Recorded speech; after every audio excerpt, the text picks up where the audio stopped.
Bismillahirrahmanirrahim. Innal hamdalillah nahmaduhu wa nasta'inuhu wa nastaghfiruh wa na'udzu billahi min shururi anfusina wa min sayyiati a'malina. May yahdihillahu fala mudilla lahu wa man yudlil fala hadiya lahu.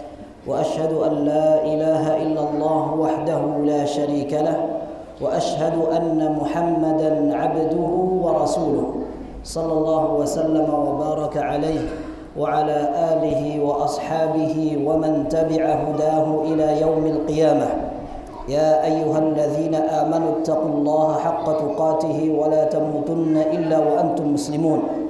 Ya ayyuhan nasu taqu rabbakumul ladzi khalaqakum min nafsin wahidah wa khalaqa minha zawjaha wa batha minhuma rijalan katsiran wa nisaa. واتقوا الله الذي تساءلون به والأرحام إن الله كان عليكم رقيبا يا أيها الذين آمنوا اتقوا الله وقولوا قولا سديدا يصلح لكم أعمالكم ويغفر لكم ذنوبكم ومن يطع الله ورسوله فقد فاز فوزا عظيما أما بعد.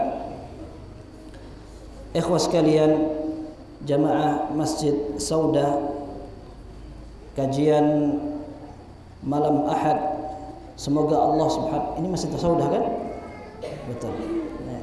Semoga Allah subhanahu wa ta'ala senantiasa memberikan kepada kita limpahan tauhid, limpahan taufik, limpahan hidayah, sehingga kita bisa merasakan nikmatnya Islam sebagaimana pertama kali Rasulullah sallallahu alaihi wasallam ajarkan. Di dalam Sahih Bukhari dan Muslim, sahabat Abdullah bin Mas'ud radhiyallahu anhu mengatakan, Rasulullah sallallahu alaihi wasallam bersabda, "Inni la a'lamu akhir ahli an-nar khurujan minha wa akhir ahli al-jannati dukhulan al-jannah." Aku tahu, kata Rasul sallallahu alaihi wasallam, orang yang akan terakhir keluar dari neraka dan dia menjadi orang terakhir yang akan masuk surga. Rajulun yakhruju minan nari habwan. Seorang yang keluar dari neraka dengan merangkak. Kemudian Allah Azza wa Jalla yaqulu lah, Allah berfirman kepada orang ini, idhhab fadkhulil jannah. Engkau silahkan masuk ke dalam surga. Fayatihi fayukhayyalu ilaihi annaha mal'a. Maka dia mendatangi surga. Setelah sampai, dikesankan oleh Allah subhanahu wa ta'ala seolah-olah surga itu telah penuh. Fayarji'u ilaihi fayaqulu ya rabbi wajadtuha mal'a. Dia pulang lapor kepada Allah subhanahu wa ta'ala, kemudian mengatakan, ya Allah, aku telah mendapatkan, surga telah penuh. Fayaqulu Allah Azza wa Jalla lah, idhhab fadkhulil jannah. Maka Allah Azza wa Jalla kembali mengatakan kepada dia, engkau berangkat ke sana, masuk saja, masuk. Fayukhayyalu ilaihi annaha mal'a. Ketika dia datang, dia kembali dibayangkan bahwa surga telah penuh. Dia lapor kembali sampai 3 kali. Kemudian Allah Azza wa Jalla mengatakan, idhhab fadkhulil jannah fa inna laka mithla ad-dunya wa 'asharata amsalha. Engkau masuk ke dalam surga dan engkau masih memiliki jatah di sana seperti dunia seisinya beserta 10 kali lipatnya. Maka orang itu mengatakan, ataskharu bi wa antal malik. Wahai Allah, apakah engkau akan mentertawakan aku sementara engkau adalah raja? Maka kata Abdullah bin Mas'ud radhiyallahu anhu, wa laqad ra'aitu Rasulullah sallallahu alaihi wasallam dhahik hatta badat nawajidu. Aku melihat Rasulullah sallallahu alaihi wasallam ketika menceritakan ini, beliau tertawa sampai terlihat gigi taringnya. Wa kana yuqal dzaka adna ahlil jannati manzilah. Dikatakan bahwa orang itu merupakan orang yang paling rendah kedudukannya di surga. Orang yang paling rendah kedudukannya di surga akan mendapatkan 10 kali lipat dunia seisinya. Ini orang terakhir, sampai dia ragu, saya masih punya jatah apa enggak? Sudah tertutup semuanya, sudah penuh. Akan tetapi ternyata jatahnya masih sebegitu luas. Bagaimana dengan orang yang di tengah-tengah? Bagaimana orang yang semakin ke atas? Bagaimana para nabiyyin, para syuhada, wassalihin, orang yang akan memberikan syafaat, orang yang akan masuk surga pertama kali?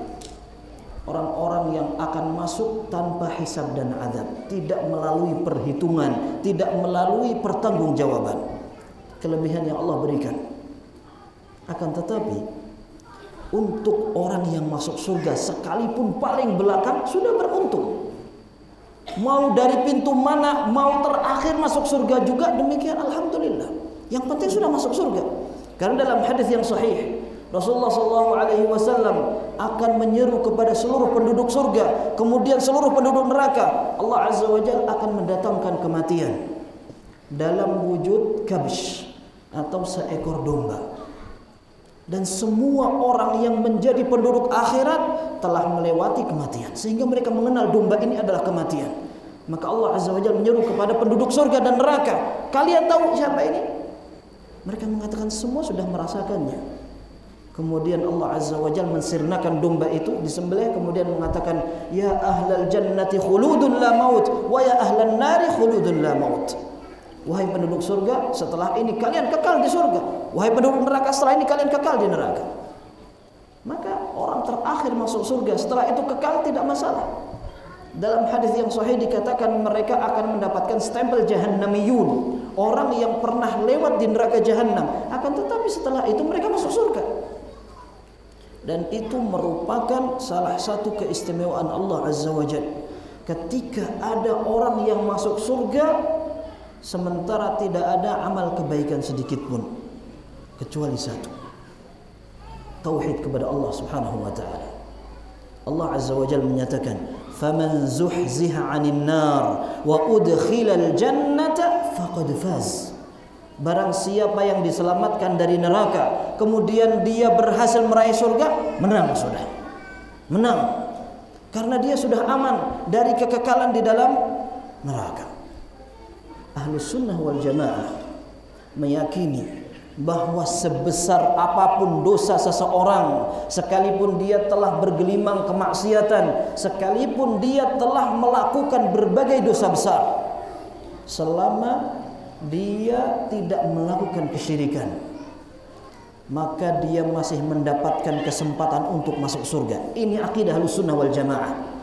Karena akidah Ahlus sunnah mengumpulkan segala macam dalil yang mengatakan tentang janji Allah dan juga tentang ancaman Allah, tidak mengambil satu meninggalkan yang lain.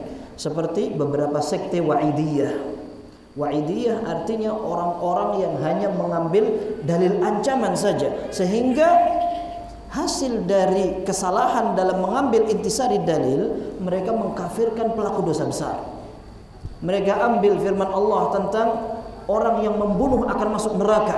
Wa man yaqtul mu'mina muta'ammidan fajazaohu jahannamu khalidan fiha wa ghadiba Allahu 'alaihi wa la'anahu wa 'adzahu 'adzaban 'adzim. Mereka mengatakan di dalam Al-Qur'an sudah jelas, barang siapa yang membunuh jiwa dengan sengaja, maka dia akan kekal di neraka.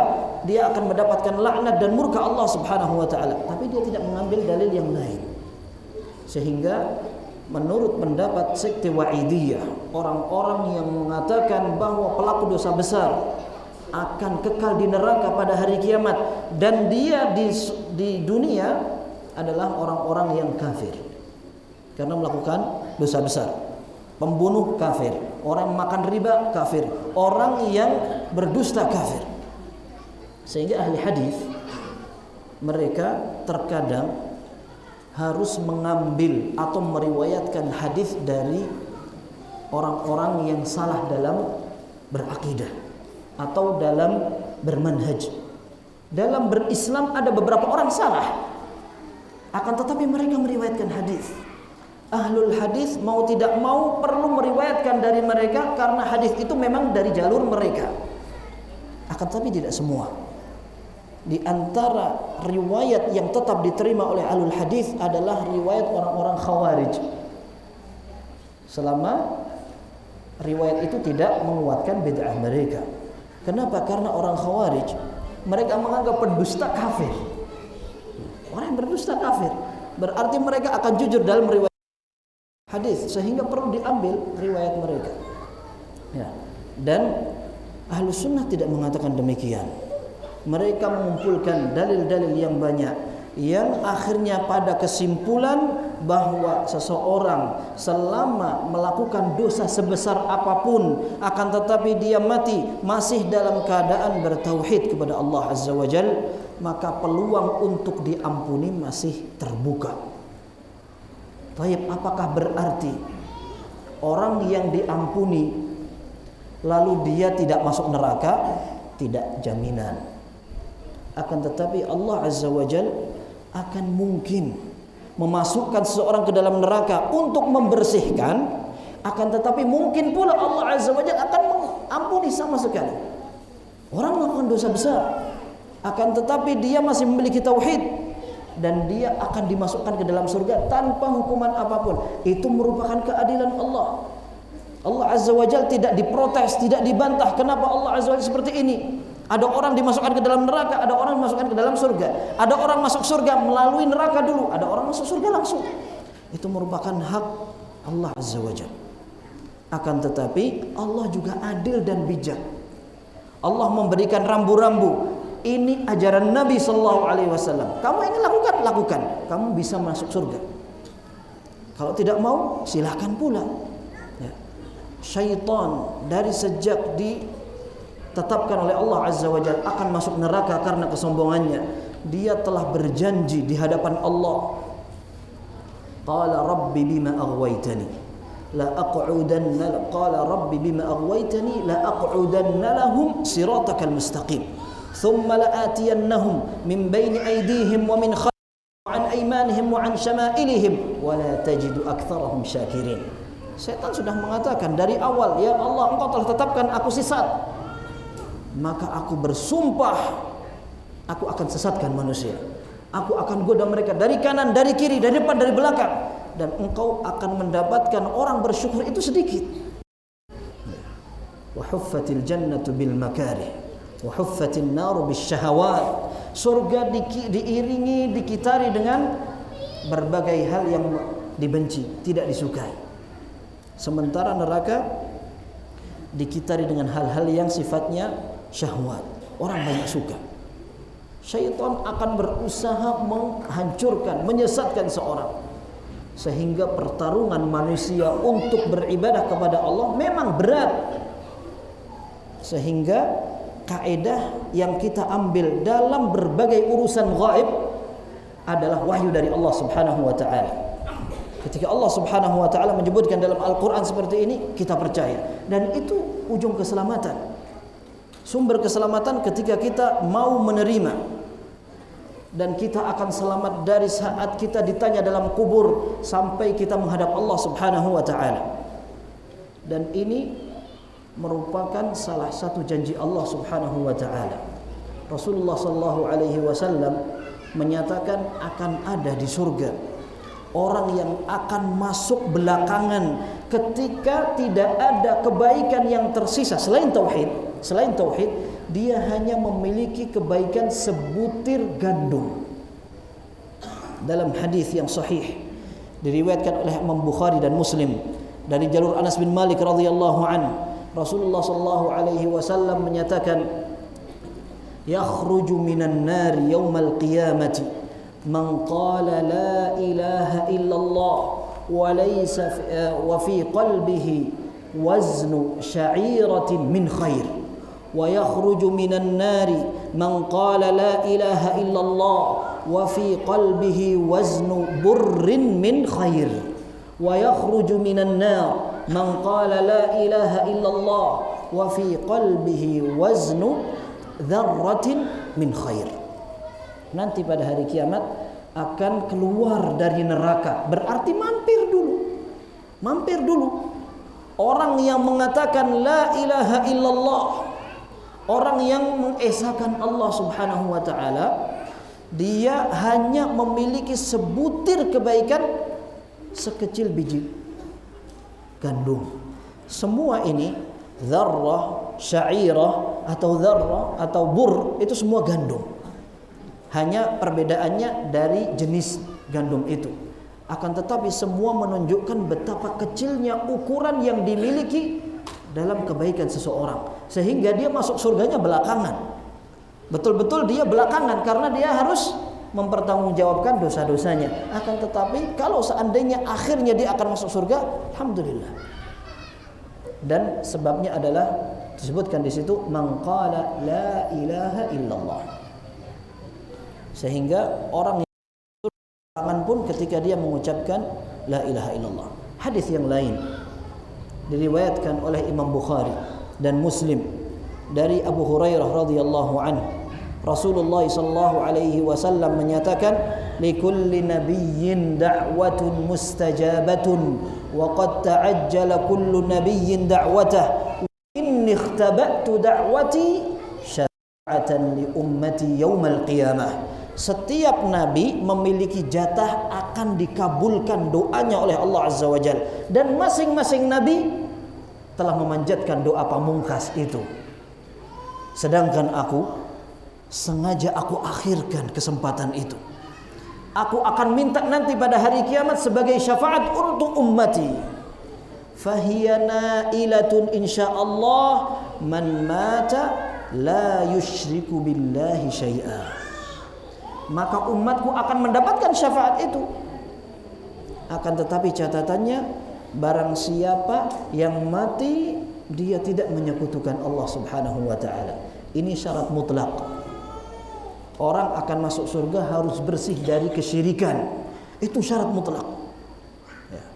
Dan kita tahu bahwa seseorang tidak mungkin berhasil membuktikan tauhid, keikhlasan, kemurnian ibadah kepada Allah sampai dia membersihkan agamanya dari kesyirikan. Para ulama menjelaskan bahwa kata-kata la ilaha illallah itu dua rukun. Yang satu memang dia mengesahkan Allah, tapi yang satu dia harus kufur kepada selain Allah. Kalau dia masih belum kufur, berarti belum dia bisa mengesahkan Allah Subhanahu wa taala. Orang kafir jahiliyah itu mereka dikatakan musyrik bukan karena mereka tidak percaya kepada Allah. Mereka percaya yang menghidupkan, yang mematikan Allah. Yang menurunkan hujan itu Allah. Yang memberikan mara bahaya, ditimpakan musibah Allah Azza wa Jalla. Wala in sa'altahum man khalaqahum la yaquluna Allah. Kalau mereka ditanya siapa yang menciptakan mereka, mereka bilang Allah Azza wa Jalla. Dan mereka tahu ketika Ka'bah diserang, akan dihancurkan oleh pasukan gajah Abraha, mereka berlindung ke gunung. Dan Abdul Muttalib hanya minta, kembalikan kepadaku ontaku. Subhanallah, ini kepala suku hanya minta onta saja, sementara sesembahan yang mereka agungkan akan dihancurkan. Dia tidak peduli.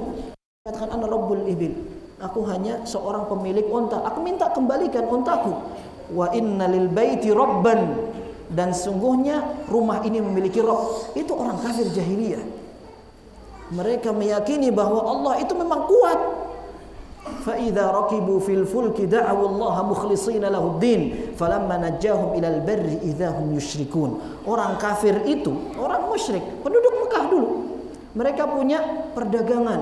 Mereka pergi ke negeri Syam, dari Mekah menuju ke daerah Yordania, Suriah, Palestina, sekarang itu daerah Syam. Tempat perdagangan. Mereka perlu melewati laut. Ketika mereka diombang-ambingkan laut dan mereka ketakutan, mereka tahu yang bisa menyelamatkan mereka Allah Subhanahu wa taala. Ditimpa musibah, mereka tahu yang bisa menyelamatkan Allah. Akan tetapi ketika mereka kembali ke daratan, mereka kembali berbuat syirik kembali. Dan ada perkataan yang diabadikan dalam Al-Qur'an. Mereka mengatakan aja'alal alihata ilahan wahida. Apakah Muhammad ini ingin menjadikan Tuhan yang banyak menjadi satu? Itu keberatan mereka. Sehingga ketika mereka diperintahkan untuk mengatakan la ilaha illallah, tidak ada Tuhan yang berhak disembah kecuali Allah, mereka keberatan karena mereka tahu konsekuensinya. Konsekuensinya, saya tidak boleh lagi menyembah berhala. Padahal alasan mereka juga diabadikan di dalam Al-Quran. wa ya'buduna min dunillah ma la yadurruhum wa la yanfa'uhum wa yaquluna haula'i syufa'auna 'indallah. Mereka menyembah selain Allah itu padahal mereka tahu itu tidak bisa memberikan manfaat, tidak bisa memberikan mudarat, tidak bisa membahayakan, tidak bisa pula memberikan keuntungan. Akan tetapi alasan mereka sesembahan ini hanya menjadi wasilah di hadapan Allah. Mereka merasa banyak dosa, mau berdoa kepada Allah langsung tidak berani, tidak percaya diri, akhirnya mereka perlu wasilah, perantara, dan mereka berijtihad sendiri itu. Mereka mikir sendiri, akhirnya mereka jadikan perantara itu sekutu bagi Allah Azza wa Jalla. Mereka sembah, mereka sembelih, mereka bernazar untuk selain Allah. Untuk itu yang mereka niatkan untuk menjadi wasilah di hadapan Allah Subhanahu wa taala. Tapi Allah dustakan mereka. Sehingga kekafiran orang-orang musyrikun, dikatakan mereka musyrikun adalah ketika mereka tidak bisa menunggalkan Allah dalam ibadah. Ya. Ketika mereka berdoa tidak hanya kepada Allah tapi kepada yang lain.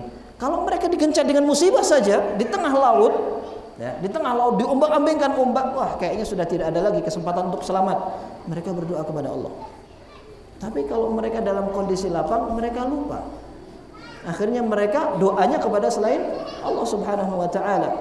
Nah, maka dari sini sebagian ulama mengatakan orang yang lebih parah, orang yang lebih tidak tahu diri, ditimpa musibah juga dia berdoanya kepada selain Allah.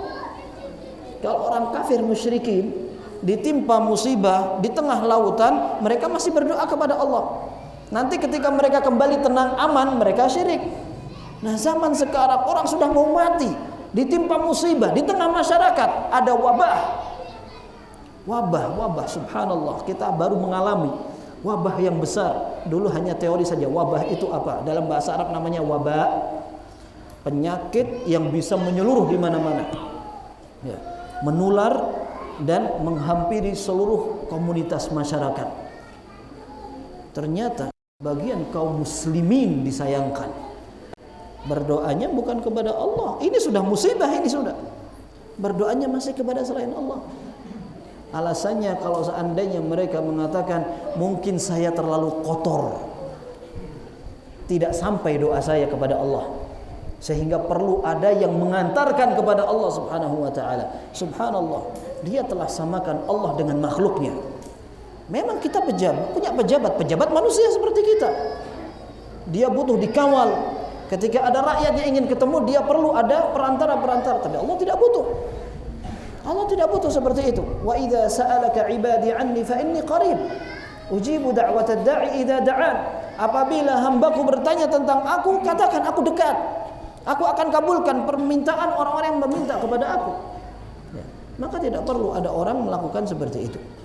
Nah, jadi ikhwah sekalian, syafaat pada hari kiamat orang hanya akan bisa menggapai dengan ridha Allah Subhanahu wa taala. Dan orang yang paling berbahagia dengan syafaat Rasulullah sallallahu alaihi wasallam adalah orang-orang yang bertauhid. Orang-orang yang mengesahkan Allah Azza wa Jalla. Dan kita katakan bahwa la ilaha illallah ada dua rukun. Ya. La ilaha illallah, rukun yang pertama betul-betul menetapkan Allah hanya satu-satunya Rabb yang bisa disembah. Yang satunya kita harus berani mengingkari segala macam bentuk kesyirikan, ya. Dan kesyirikan itu merupakan keburukan yang paling besar, kezaliman yang Allah tegaskan, innasyirka la zulmun azim. Sungguhnya kesyirikan itu merupakan kezaliman yang paling besar. Sayangnya ketika seseorang tidak mengenal dan mengetahui kesyirikan itu apa, seringkali seseorang terjerumus ke dalam kesyirikan tanpa disadari. Maka sebagian ulama mengatakan, araftu syarra la lisyarri walakin litawaqqihi wa man lam ya'rif syarra yaqa' fihi. Ya. Aku mengenal keburukan bukan untuk dilakukan, akan tetapi biar bisa dihindari. Ya, biar bisa dihindari. Karena kebanyakan orang ketika tidak tahu keburukan, dia justru terjerumus untuk melakukannya.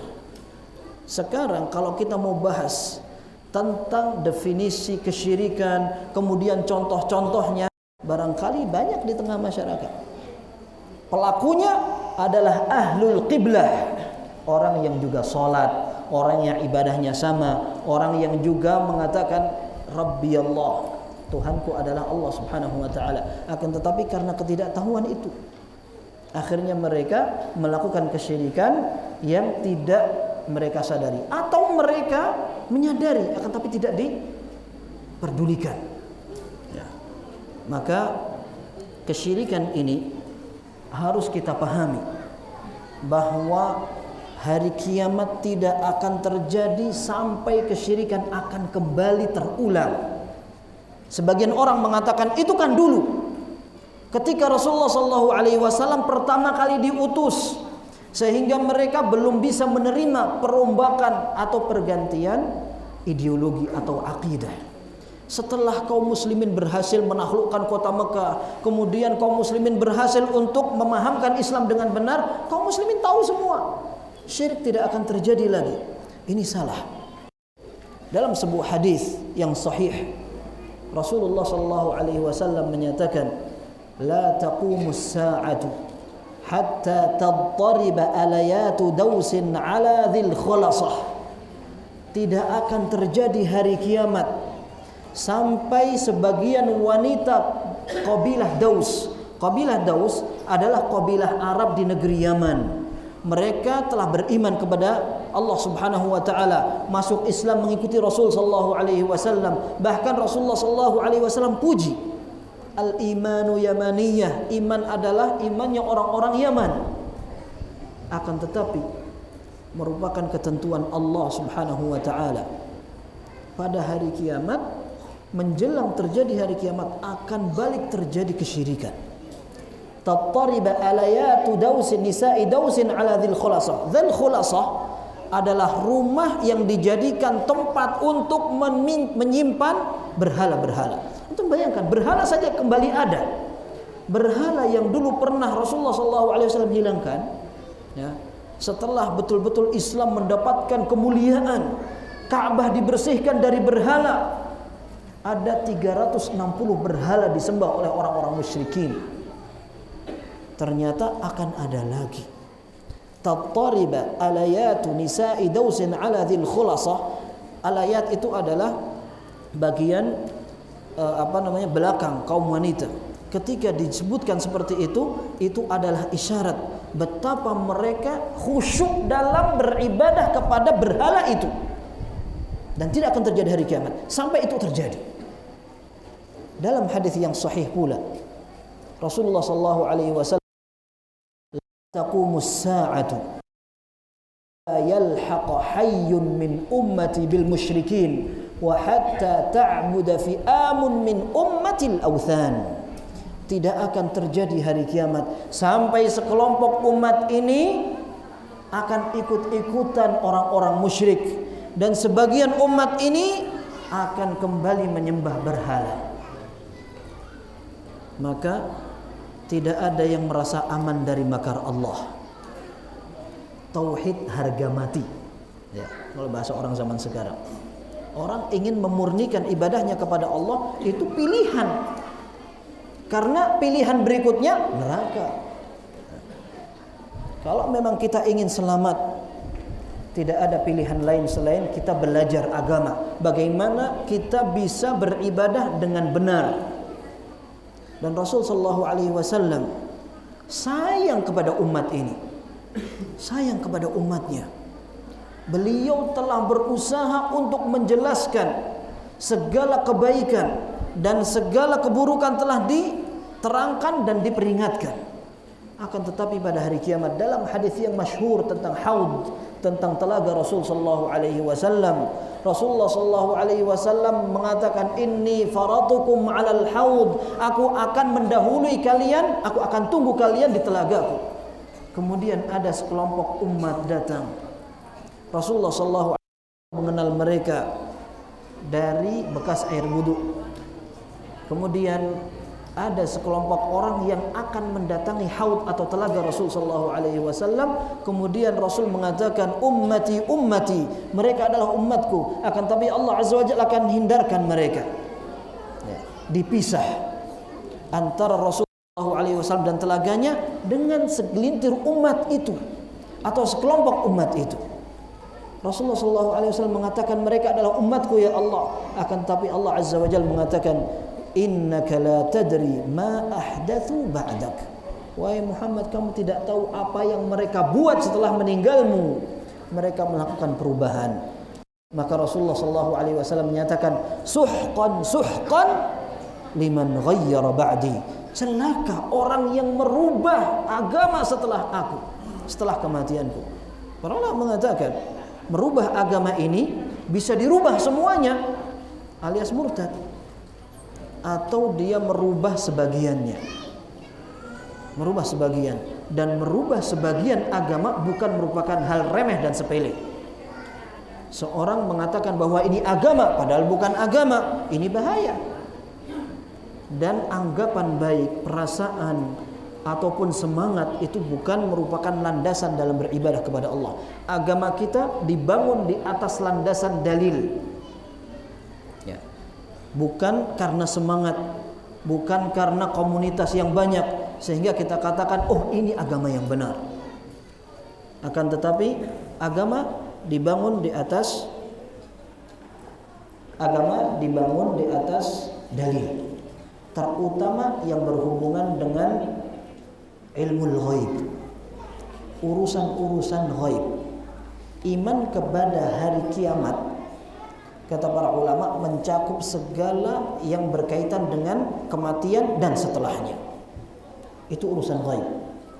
Termasuk di antaranya ruh, termasuk di antaranya malaikat, termasuk di antaranya adalah takdir. Semua berkaitan dengan masalah ghaib. Tidak ada standar yang kita bisa pegangi selain wahyu. Maka sangat memprihatinkan ketika ada sebagian kaum muslimin ketika diajak untuk menerapkan Islam yang benar, dia mengatakan, ente pengen benar sendiri, kita lihat di kuburan siapa yang paling benar di antara kita. Antum gak usah ngomong begitu, kita akan lihat di kuburan. Kuburan itu realita dan pasti terjadi. Orang mati, tidak ada yang mengingkari orang itu akan mati. Tidak akan ada yang mengingkari. Tapi azab kubur merupakan sesuatu yang tidak terlihat. Kita percaya atau tidak, standar wahyu mengatakan orang akan mendapatkan nikmat kubur atau azab kubur. Ente percaya, terserah. Tidak percaya juga terserah. Allah akan menentukan takdirnya. Seperti itu. Bahkan para ulama mengatakan gambaran yang paling mudah tentang azab kubur adalah orang tidur. Sebagaimana tidur itu akhul maut. Ya, tidur itu adalah saudaranya mati. Maka ketika orang bermimpi, ada orang dua berjejer tidur bersama dalam satu tempat tidur, yang satu mimpi dikejar maling, yang satu dikejar, atau yang satu mendapat duit. Ya, yang satu senyum-senyum padahal dia nggak dapat duit, itu ya mimpi saja itu. Yang satu dia ketakutan sekali atau jatuh dari gunung. Bangun ternyata berbeda. Apalagi dalam urusan kematian, tidak bisa dibandingkan. Azab kubur merupakan hak, kita percaya atau tidak. Demikian pula masalah keyakinan kepada Allah Subhanahu wa taala dan segala macam konsekuensinya. Kita siap menjalankan dalil. Syafaat Rasul sallallahu alaihi wasallam tidak bisa diperoleh dengan perasaan, aku cinta Nabi, aku menangis karena aku rindu kepada Nabi sallallahu alaihi wasallam. Akan tapi yang dibutuhkan adalah bukti. Ya, di dalam hadis yang panjang Rasulullah sallallahu alaihi wasallam menyatakan bahwa orang yang akan ditanya, ini azannya sebentar lagi. Berapa azannya? Kalau kemarin jam 8 kurang 10 sudah azan. Hah? Berapa? 2 menit. Ya. Dalam hadis yang sahih, Rasulullah sallallahu alaihi wasallam menyatakan bahwa orang yang mati beriman, ada yang kafir. Ya. Orang beriman ketika meninggal, dalam hadis yang panjang Rasulullah SAW menyatakan, innal mu'mina idza kana fi inqita'in minad dunya wa iqbalin minal akhirah nazala ilaihi malaikatun bidul wujuh ka'annahumus syams ma'ahum kafanun min akfanil jannah wa hanutun min hanutil jannah hatta yajlisu addal basar. Orang beriman ketika akan mati, dia akan didatangi oleh malaikat. Mereka muka penampilannya putih seperti matahari, membawa kafan dari surga, membawa minyak wangi dari surga. Kemudian malaikat-malaikat itu akan duduk sekitar jenazah itu sejauh mata memandang. Bagaimana caranya? Allahu a'lam. Apakah mereka jauh, artinya jauh sekali? Allahu a'lam. Thumma yaji'u malakul maut. Kemudian malakul maut yang datang. Fayajlisa 'inda ra'sihi, dia akan duduk di kepala orang yang akan meninggal. Pembicaraan sekarang berkaitan dengan orang beriman. Kemudian dia akan mengatakan, ya ayyatuhan nafsut thayyibah ukhruji ila maghfiratin minallahi wa ridwan. Wahai jiwa yang suci dan bersih, keluarlah kepada ampunan dan kerelaan Allah Subhanahu wa taala. Fatakhruju tasilu kama tasilul qadratu min fiyis siqa. Maka ruh itu keluar dengan gampang. Ruh itu keluar seperti tetesan air yang dikeluarkan dari teko, gampang keluarnya. Fa akhadhaha, maka malakul maut akan mengambil ruh itu. Fa idza akhadhaha lam yada'uha fi yadihi hatta yaj'aluha fi dhalikal kafan fi dhalikal hanut. Apabila malaikat maut telah mencabut nyawa itu, maka malaikat yang tadi membawa kafan itu tidak akan membiarkan lama-lama ruh itu di tangan malakul maut. Mereka akan segera mengambilnya, kemudian akan ditempatkan pada kafan itu, kemudian menggunakan minyak wangi dari surga, fayakhruju minhu ka'atyabi rihin wujida ala wajhil ardh. Maka akan muncul dari ruh itu bau wangi yang sangat wangi di permukaan bumi. Fayas'aduna bihi, maka para malaikat akan membawa ruh itu ke atas langit. Fama marra bimala'in minal malaikati illa qalu ma hadzal ruhut thayyib wa hadzal rihut thayyib. Setiap mereka melewati kumpulan malaikat, malaikat adalah penghuni langit. Kita tahu malaikat penghuni langit dan mereka memiliki bait namanya mereka memiliki Ka'bah namanya Baitul Ma'mur. Ya, dalam hadis yang sahih dikatakan setiap hari akan ada 10.000 malaikat masuk ke Baitul Ma'mur beribadah kepada Allah, kemudian keluar masuk lagi 10.000 malaikat beribadah kepada Allah, kemudian keluar masuk lagi 10.000 malaikat, dan 10.000 malaikat itu bukan 10.000 malaikat sebelumnya. Menunjukkan bahwa malaikat Allah itu banyak sekali. Dalam hadis dikatakan attatis sama wa huqqalaha an ta'id, sampai langit itu merasa keberatan, banyak penghuninya malaikat. Malaikat Allah Subhanahu wa taala ahli ibadah besar-besar, mereka mentauhidkan Allah. Kok kita yang kecil seperti ini tidak bisa mentauhidkan Allah Subhanahu wa taala? Taib. Dalam hadis dikatakan bahwa ruh orang beriman ketika malaikat, mereka akan mengatakan, ruh ini punya siapa? Baunya wangi sekali, bau apa ini? Sampai mereka dibawa ke langit dunia. Fayastaftihuna lahu fayuftaha lahu. Malaikat yang mengiringi akan memintakan izin untuk dibukakan langit itu. Dan masing-masing malaikat dijaga oleh malaikat. Maka dibukakan pintu langit untuk orang ini. Sampai setiap langit akan diantar oleh para malaikat penghuni langit itu sampai ke langit ketujuh. Kemudian Allah Azza wa Jalla mengatakan, uktubu kitaba abdi fi illiyin wa arji'uhu ilal ard fa inni minha khalaqtuhum wa minha khalaqtuhum wa fiha nu'idukum wa minha nukhrijukum taratan ukhra. Setelah Allah Azza wa Jalla melihat ruh yang baik ini, maka Allah akan mengatakan, tulis catatan hambaku pada catatan yang tinggi, kemudian kembalikan ke tanah. Karena Aku menciptakan dia dari tanah dan dia akan dikembalikan ke tanah, dan dari tanah pula dia akan dikeluarkan, kemudian dikembalikan ke jasadnya di kuburan itu. Kemudian setelah dikuburkan, fayatihi malakan fayujlisanihi, maka akan ada dua malaikat yang akan mendudukkan dia. Kemudian dia akan bertanya, dua malaikat itu, man rabbuk, man nabiyyuk, wa madinuk. Siapa Tuhanmu, siapa nabimu, kemudian apa agamamu? Orang beriman akan mengatakan Rabbi Allah, kemudian diniyal Islam. Kemudian ditanya, man hadzal rajulul ladzi bu'itsa fikum, siapa orang yang diutus kepadamu ini? Dia akan mengatakan Muhammad, itu adalah Rasul sallallahu alaihi wasallam.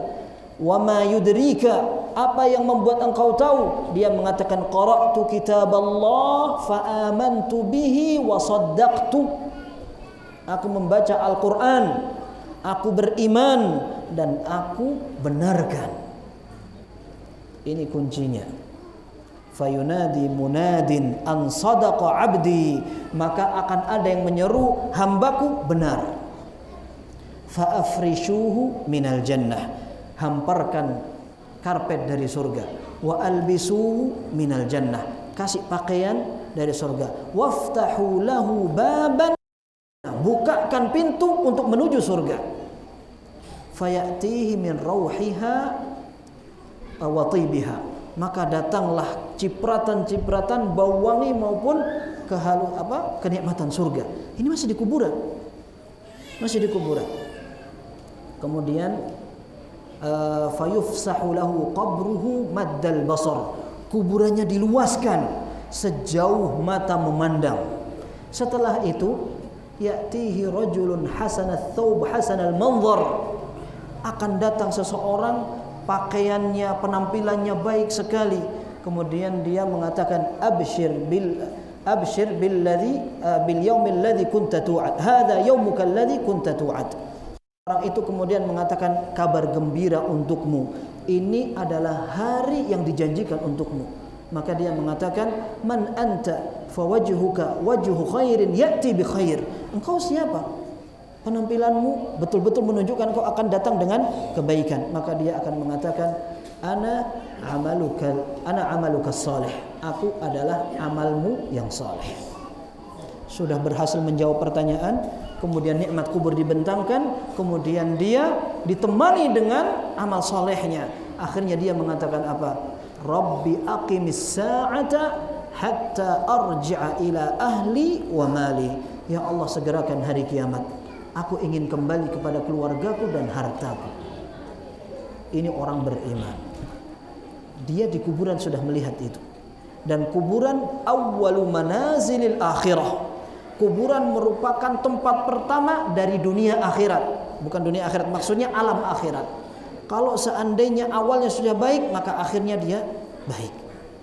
Tapi apabila awalnya buruk, na'udzubillah. Selanjutnya azan dulu. Setelah azan kita lanjutkan, atau azan salat dulu baru setelah itu kita lanjutkan sebentar. Setelah itu kalau ada yang mau disampaikan pertanyaan, silakan. Baik. Hadis Nabi sallallahu alaihi wasallam yang tadi berkaitan dengan orang beriman. Kini dilanjutkan dengan kondisi orang kafir.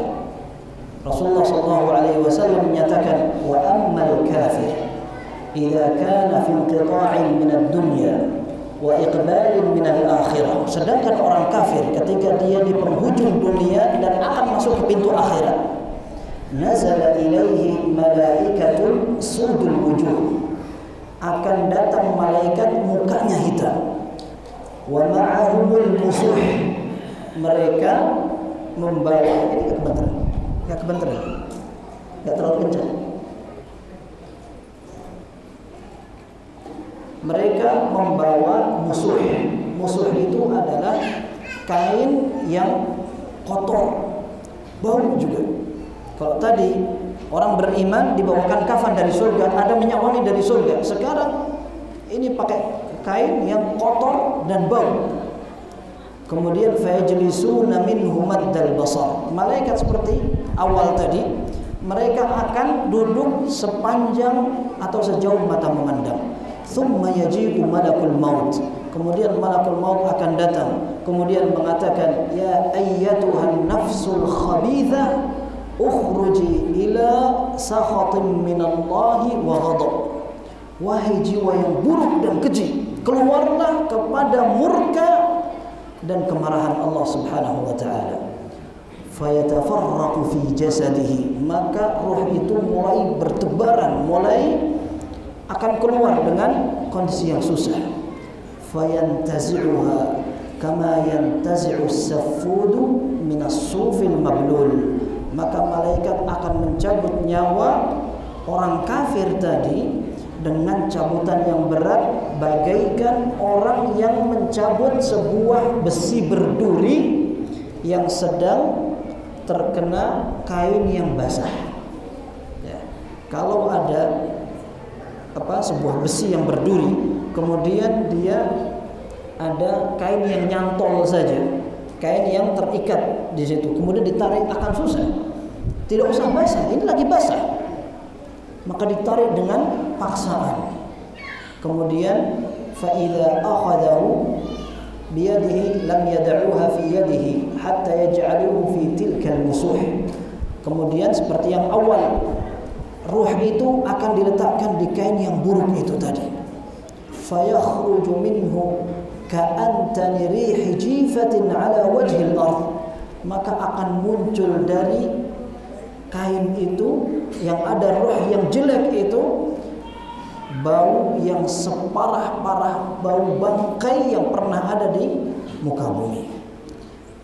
Fayas'aduna biha, mereka akan membawa naik roh itu. Kemudian setiap lewat ke malaikat, maka malaikat akan mengatakan, ma hadzal ruhul khabith, ada bau apa ini yang tidak enak sekali. Maka mereka akan mengatakan, fulan ibnu fulan bi aqbahi asma'ihi allati kana yusamma biha fid dunya.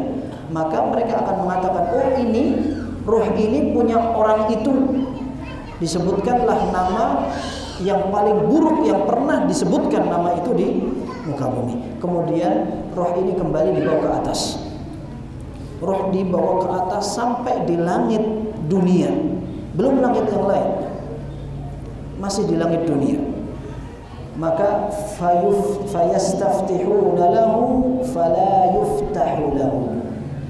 Malaikat ingin memintakan izin dibukakan pintu langit, ternyata tidak diizinkan.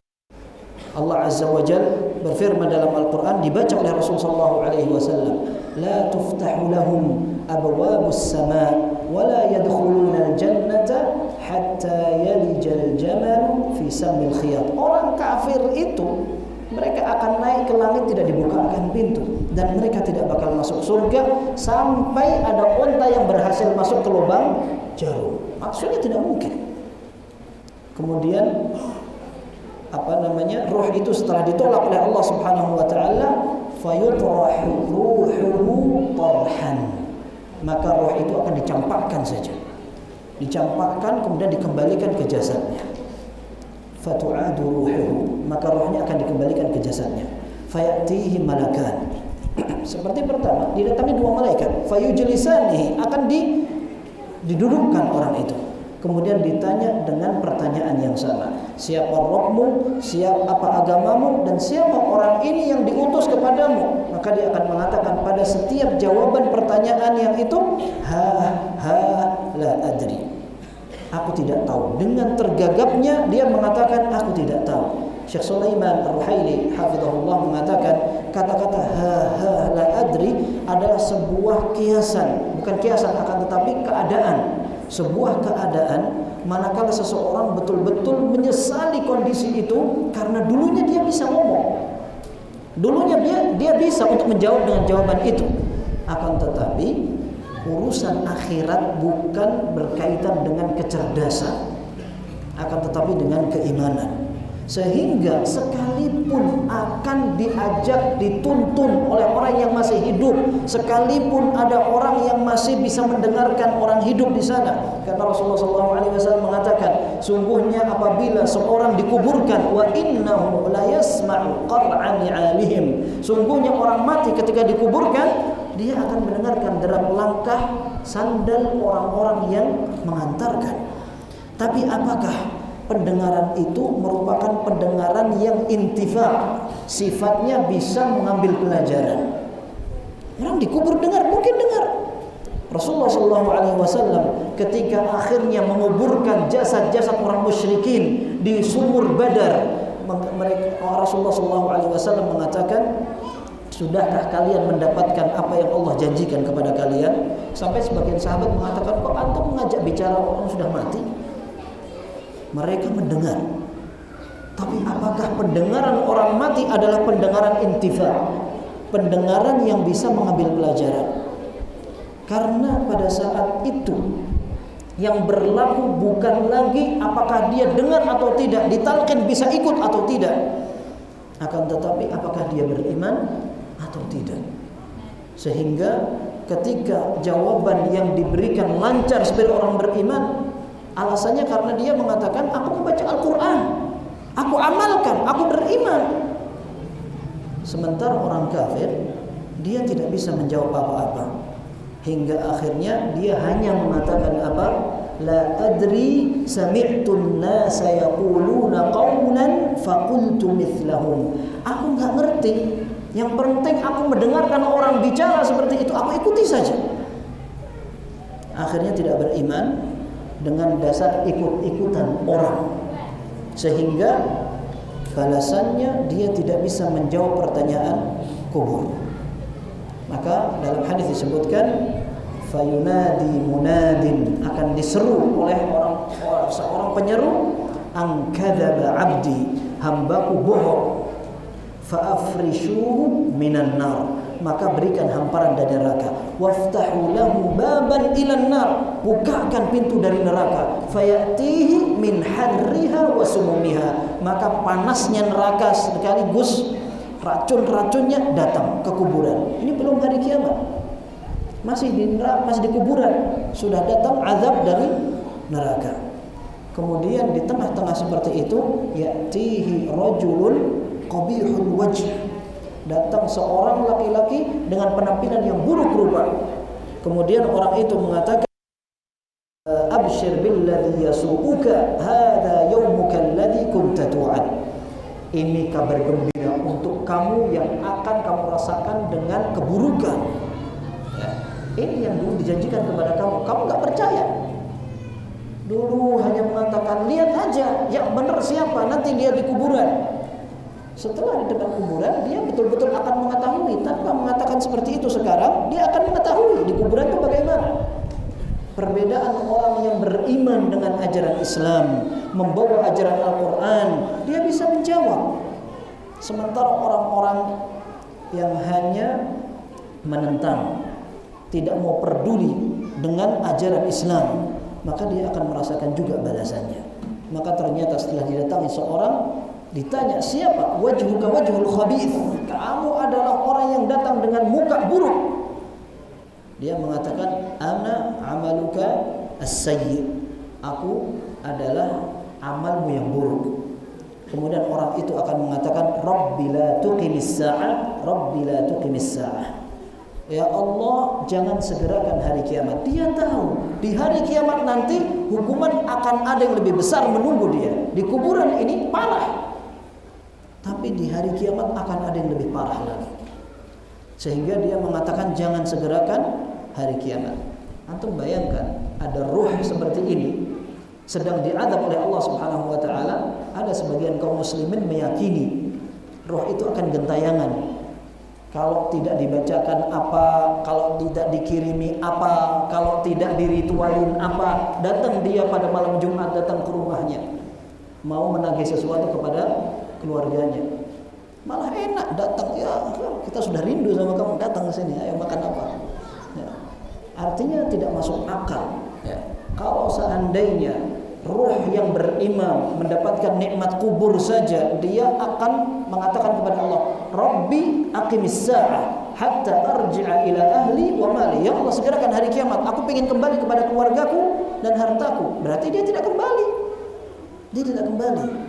Itu ruhnya kaum mukminin.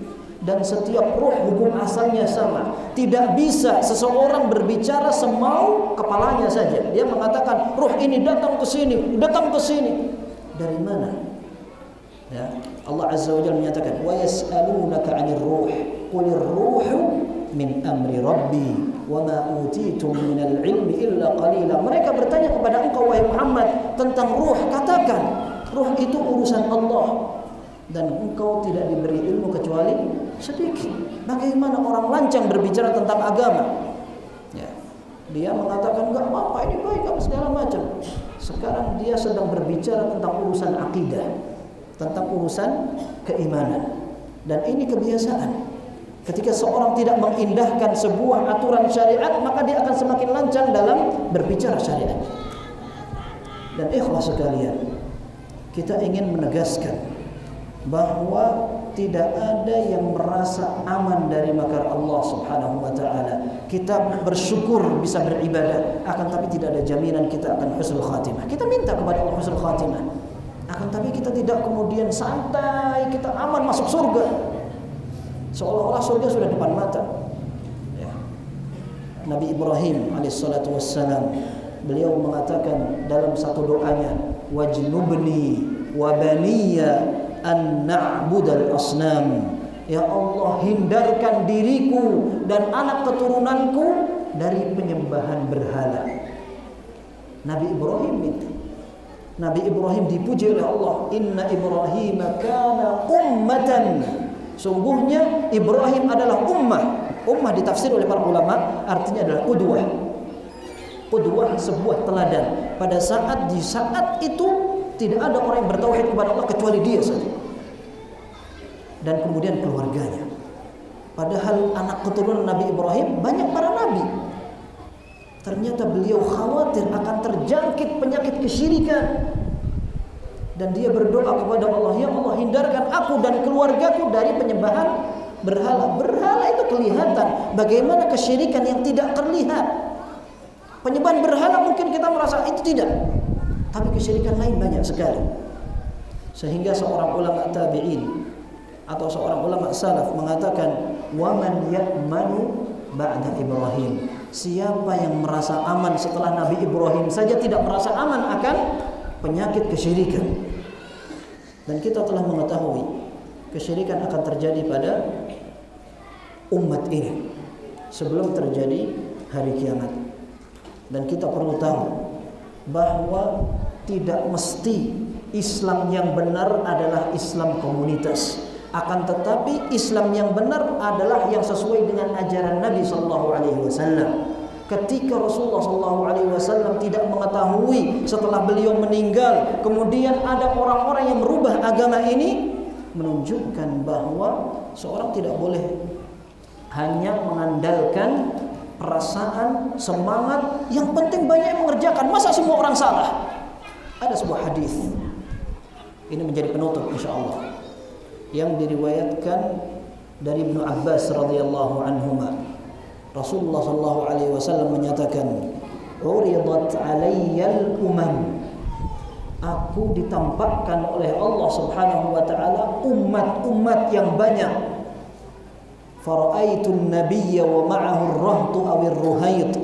Aku melihat ada seorang nabi, pengikutnya cuman kisaran 3 sampai 9 orang saja. Wan nabiyya wa ma'ahu ar-rajul war-rajulan. Ada seorang nabi, pengikutnya cuma 1 atau 2 orang. Wan nabiyya wa laysa ma'ahu ahad. Dan ada seorang nabi tidak memiliki pengikut sama sekali. Kalau nabi tidak memiliki pengikut, wajar kalau ada orang yang ingin memurnikan Islam, orang-orang tidak suka.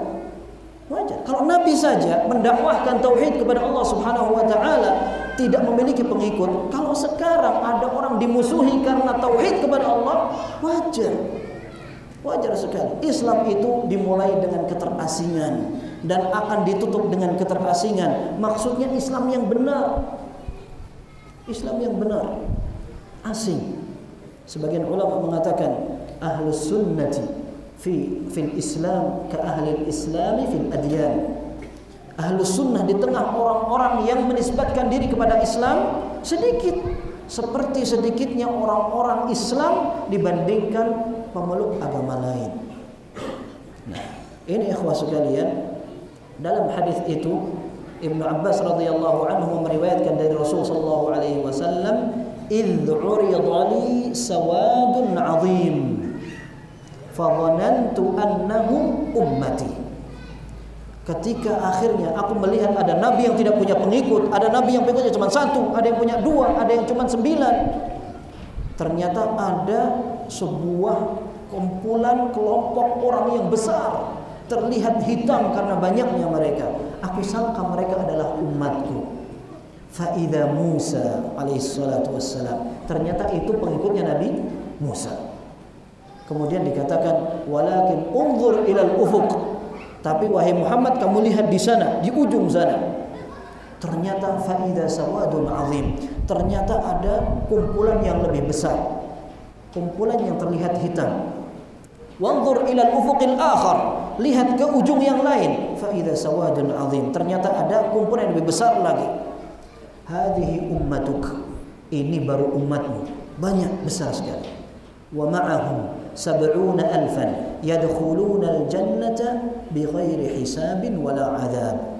Di antara umatmu yang banyak ini ada 70.000 orang yang akan masuk surga tanpa perhitungan dan tanpa diazab terlebih dahulu.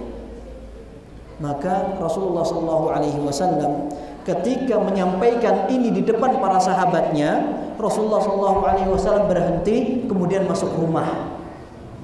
Para sahabat mendengar itu, mereka penasaran. Fakhadhan nasu fi ulaik, maka mereka ribut, siapa mereka?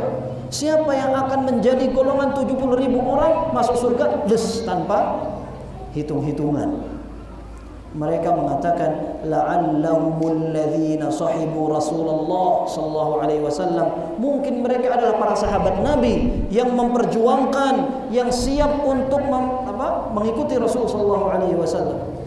Sebagian mereka mengatakan, fala'allahumul ladzina wulidu fil Islam falam yusyriku billahi syai'an. Sebagian mereka mengatakan mungkin mereka adalah orang yang dilahirkan dalam keadaan Islam sehingga tidak sempat berbuat syirik kepada Allah sama sekali. Para ulama mengambil kesimpulan di sini bahwa para sahabat meyakini dan menyadari bahwa sebuah keistimewaan itu perlu pengorbanan. Mereka tafsiri bahwa keistimewaan akan masuk surga itu tanpa hisab dan tanpa azab bisa diraih dengan amal, bukan hanya berpangku tangan. Yang penting saya Islam, saya sudah sholat kurang apa. Ada orang sholat, baru sholat wajib saja sudah merasa berjasa. Dia sudah merasa berjasa di hadapan Allah Subhanahu wa taala. Taib, akhirnya Rasulullah SAW keluar, kemudian bertanya, kalian sedang ngapain? Mereka mengatakan, kami sedang membicarakan siapa 70.000 orang itu. Maka Rasul mengatakan, humul ladzina la yastarqun wa la yaktawun wa la yatatayyarun wa ala rabbihim yatawakkalun. Mereka adalah orang yang tidak minta diruqyah. Ruqyah itu boleh, ruqyah atau jampi-jampi selama menggunakan bahasa Arab, menggunakan ayat Al-Quran, menggunakan zikir yang disyariatkan, kemudian diyakini bahwa itu merupakan sebab bukan penentu kesembuhan, maka dibolehkan. Akan tetapi jika jampi-jampi itu tidak menggunakan bahasa Arab, apalagi dicampur antara ayat dengan mantra, ketahui itu adalah sihir. Ya. Pakai mantra, baca apa itu, qomat kamit, apalagi bahasanya tidak menentu, apalagi pakai kebiasaan-kebiasaan sahara, dukun-dukun, hati-hati. Baik, kata Rasulullah SAW, orang yang akan masuk surga tanpa hisab dan azab, mereka adalah orang yang tidak meminta ruqyah, tidak minta diruqyah. Yang kedua, orang yang tidak berobat dengan pengobatan kai. Kai itu artinya pengobatan dengan api. Orang yang lumpuh atau punya penyakit tertentu susah untuk diobati, lalu dia datang ke ahli kai. Rasulullah SAW melarang, wa anha ummati 'anil kai. Aku larang umatku dari berobat dengan menggunakan kai. Akan tetapi pada saat dibutuhkan maka boleh. Karena Rasulullah SAW pernah memerintahkan sebagian sahabatnya untuk berobat dengan kai pada saat darahnya berkucur terus sehingga tidak bisa dihentikan kecuali dengan sundutan kai. Api yang dipanaskan kemudian ditusukkan dalam persendian darah atau saraf-saraf darah sehingga penyakit yang lumpuh atau apa bisa disembuhkan. Akan tapi itu menghilangkan kesempatan untuk masuk ke dalam 70.000 golongan yang termasuk surga dan tanpa hisab dan azab.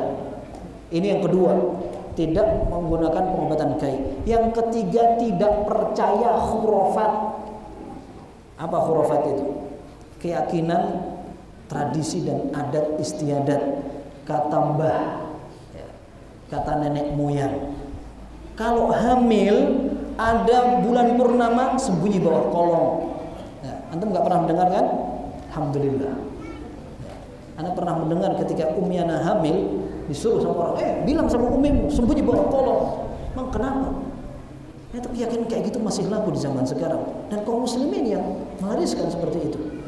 Ada orang punya motor pernah nabrak sekali, kalau tidak disiram dengan air kembang kecelakaan lagi dia. Ini tidak boleh memiliki keyakinan seperti itu, namanya tatoyur. Tatoyur artinya adalah percaya dengan khurafat atau sesuatu yang tidak ada dasarnya.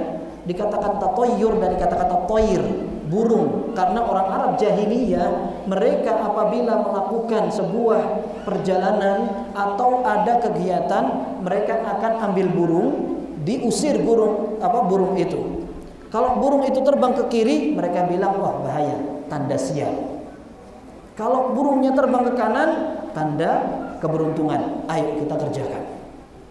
Kebiasaan ini merupakan kebiasaan Arab jahiliyah. Bahkan sebelum itu kaumnya Nabi Musa, mereka bertatoyur dengan Nabi Musa. Ketika ditimpa musibah, ini gara-gara Nabi Musa. Allah mengatakan qala ta'irukum indallah. Tatoyur enggak manfaat. Semua merupakan takdir Allah Subhanahu wa taala. Kalau sekarang masih ada orang yang memiliki keyakinan seperti itu, dia melestarikan kebiasaan orang-orang jahiliyah. Ya, orang Arab jahiliyah banyak itu khurafat-khurafatnya. Kunang-kunang dari apa? Dari apa katanya kunang-kunang itu? Dari kukunya orang mati. Sama kan? Ya. Kalau ada burung hantu, tanda apa? Tanda penduduk rumah itu akan ada yang mati. Itu mirip disebutkan oleh Syekh Sulaiman Al-Syekh, itu merupakan adat jahiliyah. Mereka apabila melihat burung hantu, mereka tasya'um langsung. Mereka sangka akan ada yang sial, mati. Dan terkadang keyakinan seperti itu kejadian betul. Nah, benar kan? Padahal tidak seperti itu. Rasulullah SAW menyatakan, man ta'allaqa syai'an wukila ilaih. Barang siapa memiliki kebiasaan atau keyakinan tertentu, Allah sengaja membuat dia akan ketergantungan dengan keyakinannya sekalipun salah. Kebiasaan di tengah masyarakat, ketika mereka jualan, pembeli pertama diambil duitnya, tepuk-tepukkan di barang dagangannya. Sama enggak? Subhanallah. Ini dapat ajaran dari siapa? Masalahnya akan dijadikan sebuah akidah dan keyakinan. Orang sudah terbiasa seperti itu. Kalau tidak seperti itu takut kualat, takut tidak untung. Namanya, jangan berharap dia akan masuk ke dalam penghuni surga yang tanpa hisab dan azab kalau seandainya dia masih bergelayutan dengan dunia tatoyur khurafat. Ya, kalau kita masih punya alasan medis atau pernah ada orang yang meneliti dengan penelitian ilmiah, masih masuk akal. Wah, ini nggak ada dalil dalam syariat, nggak ada uji ilmiahnya, kok orang punya keyakinan seperti itu? Hari gini kata orang, ya, masih ada yang seperti itu. Jangan dikira itu di kampung saja, orang kota banyak yang seperti itu. Bahkan kalau perlu pejabat masih punya keyakinan seperti itu. Antum ingat itu Piala Dunia, dunia. Mereka punya keyakinan apa itu? Gurita itu disuruh datang ke mana itu? Itu khurafat. Sama itu, ramalan-ramalan. Terakhir wa 'ala rabbihim yatawakkalun, dan orang yang bertawakal kepada Allah Subhanahu wa taala. Tawakal kepada Allah artinya mengambil sebab kemudian menyerahkan semua kepada Allah. Bukan hanya menyerahkan kepada Allah, dan juga bukan sebagai bentuk pasrah saja, menyerah, tidak seperti itu. Akan tapi seorang dituntut untuk mengambil usaha. Setelah itu baru dia menyerahkan semuanya kepada Allah Subhanahu wa taala, termasuk dalam urusan akhirat. Tidak boleh seorang beralasan dengan takdir, takdir saya memang ibadah saya biasa-biasa saja, lalu tidak mau belajar agama, tidak mau sholat sunnah, tidak mau melakukan ibadah-ibadah lainnya. Ini salah.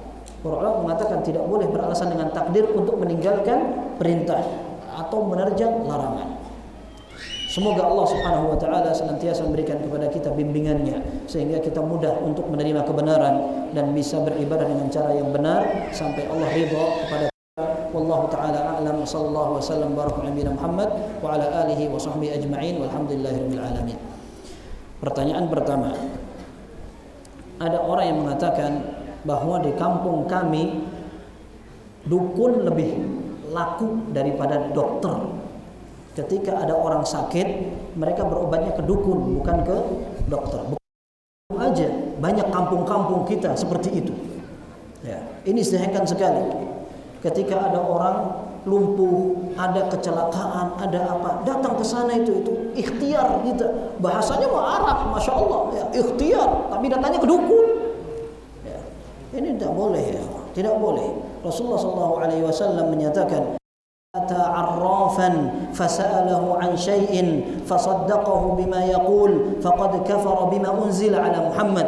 Orang yang mendatangi dukun kemudian dia bertanya, dijawab, dia percaya, maka dia telah kufur kepada sesuatu yang diturunkan kepada Rasulullah SAW. Dalam sebuah riwayat dikatakan, la tuqbalu lahu salatun arba'ina lailah.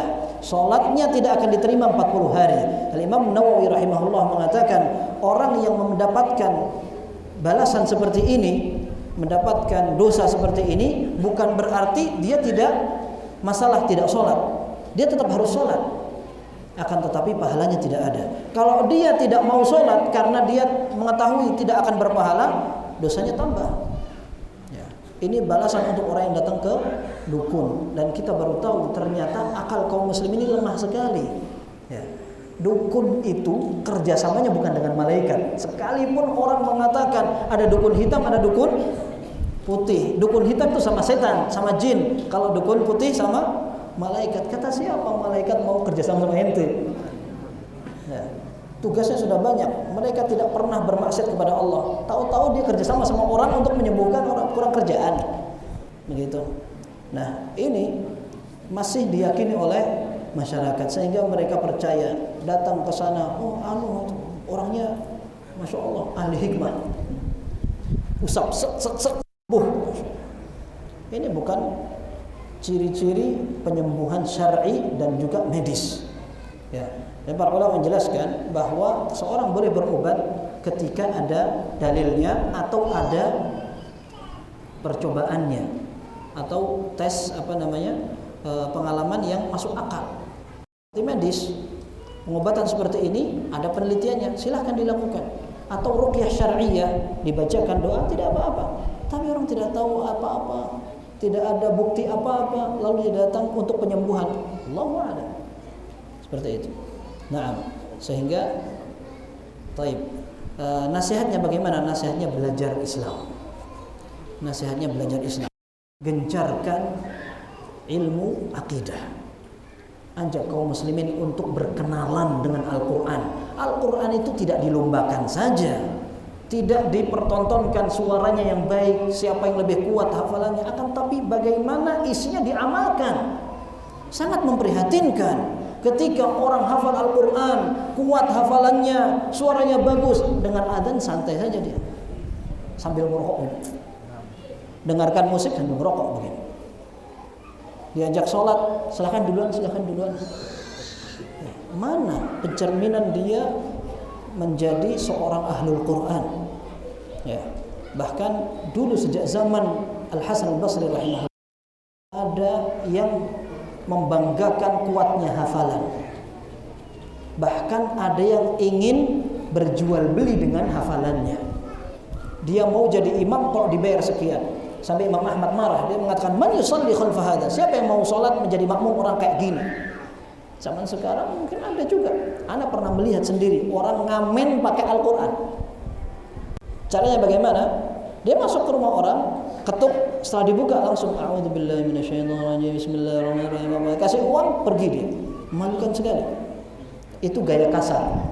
Yang gaya halus ada. Dia ngaji, minta dibayar. Ya kan? Ya, kalau tidak dibayar, marah dia. Kalau seandainya ada orang kemudian dikasih uang, dia tidak pasang tarif, dia tidak apa-apa karena dia ngajar ngaji, kasih enggak apa-apa. Memang ulama berbeda pendapat. Sebagian mereka mengatakan yang afdal tidak ambil. Kemudian sebagian ulama lain mengatakan seorang ngajar Al-Qur'an lalu dia dikasih uang untuk upah, tidak apa-apa, ambil. Khususnya ketika dia butuh, tidak apa-apa. Ini perbedaan pendapat di antara para ulama, tapi tidak kemudian jual beli dengan bacaannya. Na'udzubillah, memalukan sekali. Dan yang lebih parah dari itu, ada orang sudah hafal Al-Quran bisa murtad. Na'udzubillah. Kita tidak berbicara misionaris yang mereka menghafal Al-Quran. Menghafal Al-Quran sengaja kemudian merusak Islam dari dalam tanpa disadari kaum muslimin. Tapi ada orang Islam, dia sudah hafal Al-Quran tapi subhanallah Allah uji, kemudian dia murtad, tidak sholat segala macam. Na'udzubillah. Maka tidak ada yang merasa aman dari itu. Caranya apa? Al-Quran dipelajari isinya, dicontoh para sahabat Nabi mempraktekkan Al-Quran itu bagaimana, sehingga kita bisa memanfaatkan Al-Quran ini. Kita harapkan bisa menjawab pertanyaan kubur, kita bisa mendapatkan syafaat Nabi SAW, dan kita bisa meraih surga Allah Azza wa Jalla. Nah, taib. Ada perkataan, untung ada fulan, kalau tidak ada bakal seperti ini. Ini dijelaskan oleh para ulama, masuk ke dalam kata-kata syirik kecil. Ya. Seperti laulallahu wa fulan. Kalau bukan karena Allah dan dia, itu juga menyamakan antara Allah dan makhluknya. Nah, ini juga tidak boleh. Ini masuk dalam kategori syirik kecil yang sama. Termasuk diantaranya bersumpah dengan selain nama Allah. Itu juga sama, masuk ke dalam kategori syirik kecil.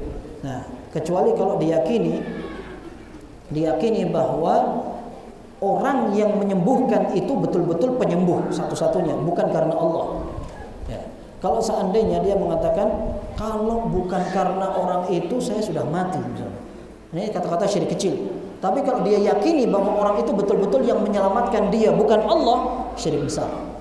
Paham antum? Ya, perbedaannya kalau dia memposisikan orang Allah Azza wa Jalla, syirik besar.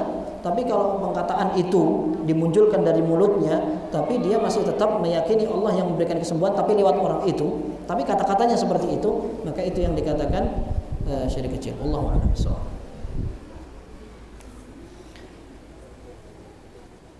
Baik, bagaimana orang tua ingin menanamkan tauhid kepada anak? Anak itu adalah aset kita. Kita arahkan mereka, tetap mereka akan ikut kita. Metode, teknis, bagaimana cara mendekatkan diri kepada anak dan memahamkan, itu urusan kita. Kita lebih tahu. Anak beda-beda, orang tua beda-beda caranya. Silahkan memilih. Akan tetapi ditanamkan nilai-nilai akidah. Ketika anak jangan begitu, nanti Allah nggak suka. Beda dengan orang yang mengatakan, jangan gitu, nanti ada setan. Itu kan banyak kayak gitu. Jangan keluar-keluar, nanti ada setan. Nanti ada gendruwo. Gendruwo itu orang Jawa biasanya bilang apa? Yang muncul tengah malam begitu. Ya, mereka ingin takut-takuti anak dengan cara seperti itu. Dirubah. Ya, dirubah. Kamu nanti kalau nurut, nak, bukan hanya prestasi saja, bukan pekerjaan saya yang tanamkan, nanti kamu bisa naik pesawat, kayak gitu. Kita bilang Allah ridho, nanti kamu bisa masuk surga, nanti kamu dapat pahala. Tapi kalau kamu gak nurut, Allah marah. Seperti itu mereka akan tertanam dalam hati mereka. Allah Azza wa Jalla adalah sesuatu yang dimintai ridhonya. Itu seperti itu. Nah, termasuk diantaranya ketika biasanya ini muncul zaman sekarang, orang tuanya penakut, anak-anaknya ditakut-takuti. Jadi semua menjadi geng penakut semua. Ya. Apalagi kalau suka melihat film-film. Antum tahu, film kartun ada yang memang mengerikan. Sehingga orang habis lihat itu gak berani ke kamar mandi. Salah siapa? Ya, salah sendiri. Kenapa kamu bertonton kan kayak begitu? Ya. Nah, seperti ini bisa mendangkalkan akidah. Anak pernah melihat ada film kartun, subhanallah, seperti itu. Kesyirikannya kelihatan sekali. Ini bahaya sekali. Ya. Maka tanamkan kepada anak dari sejak dini tauhid kepada Allah Subhanahu wa taala. Kemudian diajarkan rukun iman, rukun Islam. Hati-hati, Allah melihat loh. Allah melihat. Nah, kemudian berdoa minta begini. Karena Allah di atas. Itu juga sama seperti itu. Ada sebagian orang mengatakan, ini kawan saya cerita, anak kecil ditanya, Allah di mana? Allah di mana-mana. Allah di mana-mana. Anak kecil. Karena apa? Ditalqin. Bisa.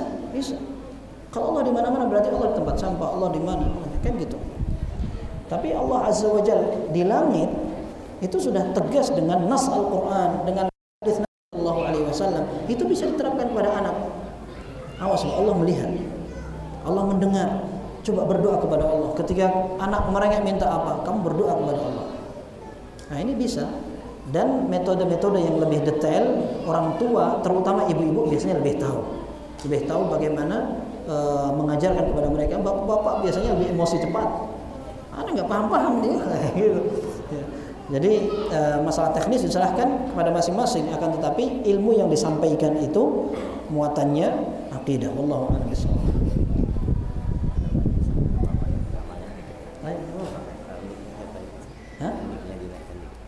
Oke. Ini turun sendiri. Bagaimana hukum fikih sholat rawatib saat safar? Ya, kalau seandainya seseorang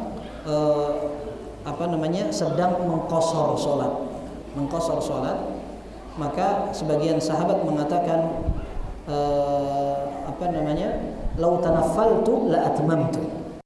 Ibnu Umar radhiyallahu anhu kalau tidak salah, beliau mengatakan seandainya aku akan melaksanakan sholat sunnah, mending sholat fardunya tidak aku qashar, tapi aku lakukan sempurna. Gitu. Nah, ini menurut sebagian ulama, seorang tidak dianjurkan untuk sholat sunnah. Kalau dia safar, kemudian dia melaksanakan sholat juga dengan qashar. Yang kedua, ketika seorang menjamak sholat antara zuhur dan asar, maghrib dan isya, maka tidak ada anjuran untuk sholat qobliyah dan ba'diyah, sholat rawatib sebelum dan sesudah sholat fardu. Memang Rasulullah tidak seperti itu. Dalam riwayat Abi Dawud dikatakan, wa kana la yusabbihu ala ithri wahidatin minhuma. Rasulullah SAW tidak sholat sunnah pada masing-masing belakang ataupun depan atau yang diantaranya. Rasulullah SAW tidak sholat sunnah. Kalau dijamak antara dua sholat, dikumpulkan antara dua sholat. Qashar juga demikian. Tapi kalau sholat bersama kaum muslimin, imamnya itmam, kita safar, kita pengen sholat isya 2 rakaat, tapi imamnya 4 rakaat, nah kita ikut 4 rakaat. Zuhur kita bareng imam, atau kita tidak nyaman sholat di hotel sendirian, saya pengen sholat di masjid dekat hotel karena kedengaran suaranya, silahkan sholat 4 rakaat, silahkan 4 rakaat. Apakah boleh sholat sunnah? Wallahu a'lam, boleh saja. Bukan berarti tidak boleh seperti itu. Wallahu a'lam bis-shawab.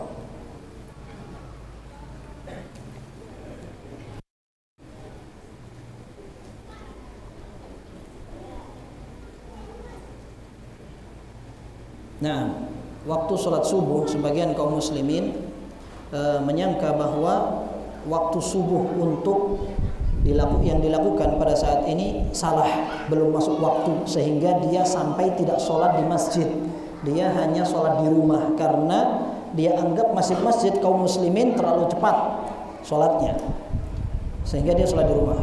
Ana dulu seperti itu, tapi setelah itu enggak. Ana tanyakan salah seorang syekh di Masjid Nabawi, dan beliau adalah penguji tesis ana, dan ana tanyakan, syekh, tempat kami menganggap bahwa sholat subuh tidak atau belum masuk waktu, alias masih gelap sekali, sehingga mereka mengakhirkan sekali, dan mereka anggap bahwa kaum muslimin sholat sebelum waktunya. Memang ini pernah terjadi di daerahnya Syekh Albani rahimahullah, dan beliau pernah memfatwakan itu. Akan tetapi tidak bisa dipelaksana semuanya. Kemudian anak waktu itu sempat membawa gambar yang sempat dijadikan landasan orang-orang yang mengatakan bahwa sholat subuh belum masuk waktunya. Anak tunjukkan, Syekh, ini gambarnya. Kata beliau, ini sudah siang. Ini sudah siap. Kayaknya bawa ente ke padang pasir biar tahu fajar shadiq itu bagaimana. Iya Syekh, ana mau. Betul-betul kita pengen belajar fajar shadiq itu bagaimana. Ya. Jadi kalau seandainya kita ingin berhati-hati, silahkan. Berhati-hati, tapi kemudian sampai tidak sholat bersama kaum muslimin, ini kita sendiri yang rugi. Kemudian dia tunda sholatnya beberapa menit, tapi tidak perlu harus jauh-jauh sekali, ya, karena ini judulnya kan hati-hati. Maka jangan terlalu berani. Ramadan dia yakini subuh belum datang waktunya, kaum muslimin semua sudah azan, lalu dia masih mulai sahur, ya, baru mulai sahur, belum masuk waktu, santai aja makan gitu. Nah ini berbahaya. Kalau pendapat dia ternyata salah, batal dia puasanya, ya. Wallahu a'lam bishawab. Sehingga nasihatnya ini pernah juga sempat membuat ramai di Arab Saudi di zaman Syekh bin Baz rahimahullah.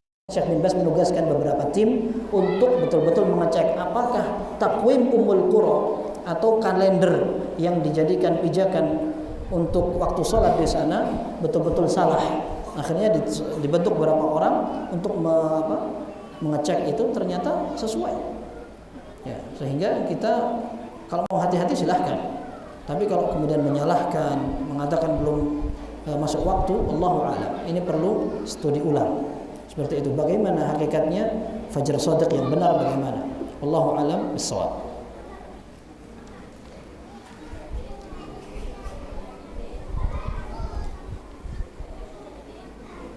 Thayyib, bagaimana orang yang mati terbakar, hancur, kemudian dimakan hewan, bagaimana adab kuburnya? Ini urusan akhirat. Antum pernah mendengar hadis seorang yang diceritakan oleh Nabi sallallahu alaihi wasallam, dia banyak melakukan maksiat.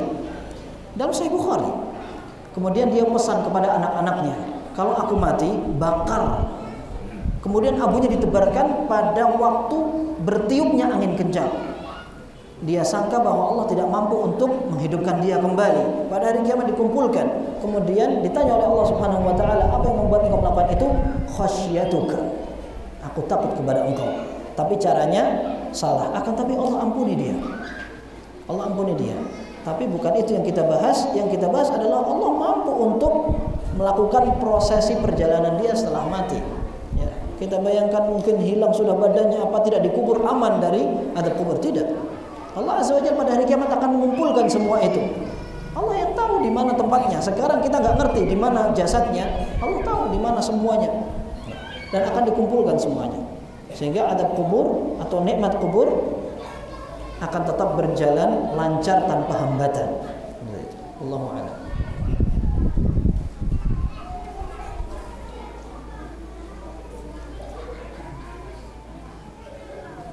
Ketika seorang telah bertobat dari perbuatan yang dapat menghalangi dapat keistimewaan 70.000 golongan yang akan masuk surga tanpa hisab dan adab, apakah masih ada kesempatan untuk itu? Ya. Seorang beramal sebaik-baiknya dan rahmat Allah maha luas. Ya. Tidak perlu dipusingkan. Aduh, ana pernah ruqyah, ana minta ruqyah. Sekarang bagaimana? Tidak apa-apa kalau memang antum dibutuhkan. Antum sakit, akhirnya antum tidak rela dengan ketentuan Allah, itu lebih bahaya. Kalau memang harus ruqyah, tidak masalah. Akan tapi memang kehilangan kesempatan itu masih banyak kesempatan lainnya. Mudah-mudahan Allah Azza wa Jalla membukakan peluang kita dari jalur yang lain seperti itu. Tapi apakah setelah bertobat ada kesempatan? Semoga. Tapi kita tidak bisa pastikan. Seperti itu. Wallahu a'lam bishawab.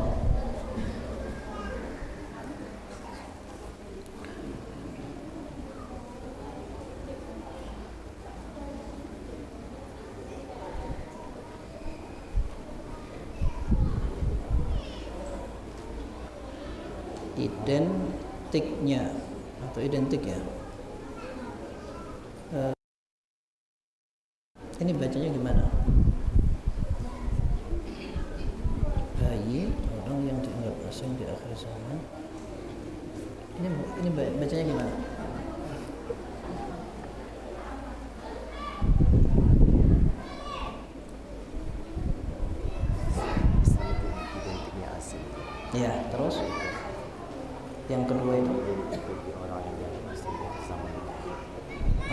Terus yang bawahnya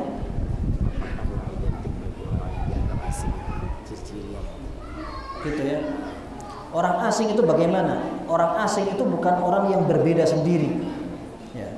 Yang penting berbeda itu yang dikatakan tuba lil ghuraba, beruntunglah orang-orang yang asing. Bukan seperti itu. Akan tetapi yang dikatakan asing adalah humul ladzina yasluhuna idza fasadan nas. Orang-orang yang tetap baik pada saat manusia pada rusak. Dalam hadis itu bisa dibaca juga yuslihuna idza fasadan nas. Orang-orang yang memperbaiki kaum muslimin di saat masyarakat sudah rusak. Sehingga bukan hanya sekedar asing aja, orang penampilannya berbeda, aneh atau compang-camping segala macam, diyakini wali lagi. Nah, tidak seperti itu. Sekedar asing akhirnya dia menjadi orang yang paling beruntung, tidak seperti itu. Akan tetapi yang dikatakan asing yang terpuji adalah ketika dia bisa mempertahankan kebaikannya di saat orang-orang sudah rusak, seperti itu. Allahu a'lam bishawab.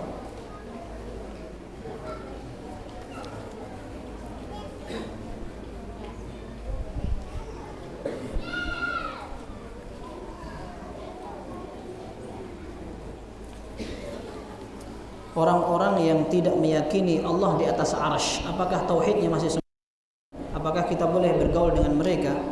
Kalau seandainya mereka memang tidak tahu, perlunya diberitahu. Jangan langsung dihukumi, akan tetapi diberitahu. Ar-Rahmanu 'alal 'arsy istawa. Allah Azza wa Jalla berada di atas arsy. Banyak sekali dalilnya sudah seperti itu. Jadi dipahamkan saja. Kalau seandainya tidak mau paham apalagi menentang, maka itu urusan lain. Antum boleh untuk memilih kawan yang kira-kira cocok sama antum, dan siapa yang tidak cocok antum cari yang lain, tidak apa-apa. Kan tapi ketika ada orang yang memiliki pemikiran seperti itu, dipahamkan. Seperti itu yang pertama kita perlu pikirkan.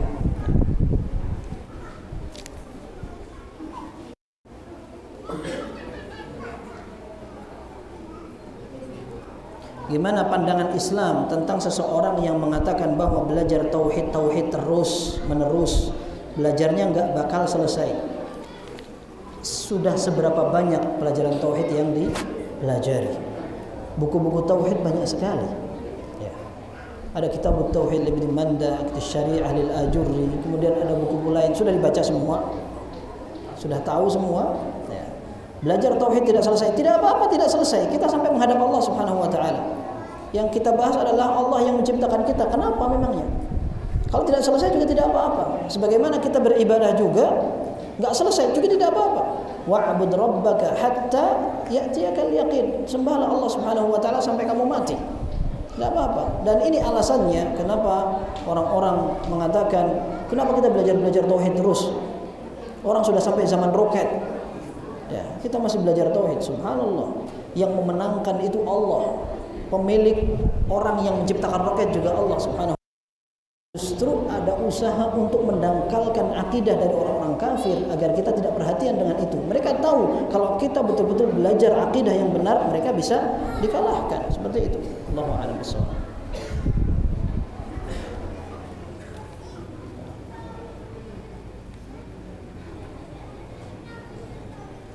Ya, kalau ada orang mengatakan kita tidak yang sunnah dia aja, ya ini tidak perlu digubris. Kalau memang seandainya sudah diskusi, kalau seandainya diskusi kemudian tidak ketemu, padahal dalilnya sudah disampaikan, atau tidak bisa diskusinya, sudah tidak usah digubris. Katakan ente tidak sunnah, yang sunnah ana aja, urusan dia, ya tidak perlu diselesaikan. Ya, biar nanti Allah Azza wa Jalla akan memberikan hidayah kalau memang orang itu tidak bisa menerima orang lain.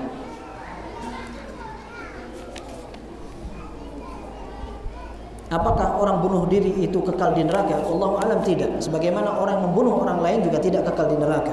Itu terserah Allah Subhanahu wa taala.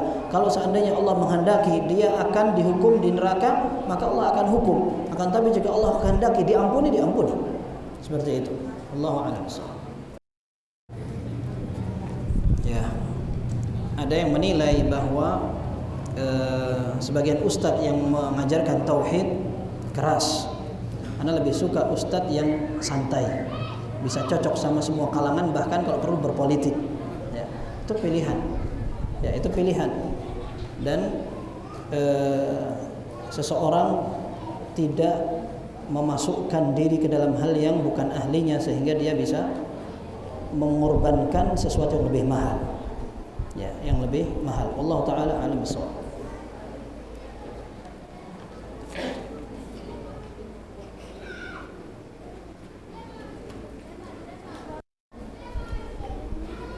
Taib, cara mengatasi futur, lemahnya iman atau iman sedang dangkal. Iya, ini merupakan sebuah sunnatullah. Terkadang iman ini pasang, terkadang surut.